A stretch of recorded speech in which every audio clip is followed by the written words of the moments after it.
एक उम्र के बाद हमें अपनी माँ से माफी मांगने का मन करता है। उसकी थकान, उसकी खामोशी, उसका बिना कहे सब सह जाना। बचपन में लगता था कि माँ बस डांटती है, पर अब बड़े होकर समझ आया कि वो डरती थी हमें खो देने से। पहले लगता था कि माँ कुछ ज्यादा ही सोचती है, पर अब समझ आया कि उसने पूरी उम्र हमारे हिस्से की चिंता में ही जी है।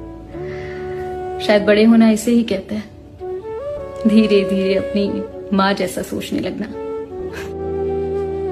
एक उम्र के बाद हमें अपनी माँ से माफी मांगने का मन करता है। उसकी थकान, उसकी खामोशी, उसका बिना कहे सब सह जाना। बचपन में लगता था कि माँ बस डांटती है, पर अब बड़े होकर समझ आया कि वो डरती थी हमें खो देने से।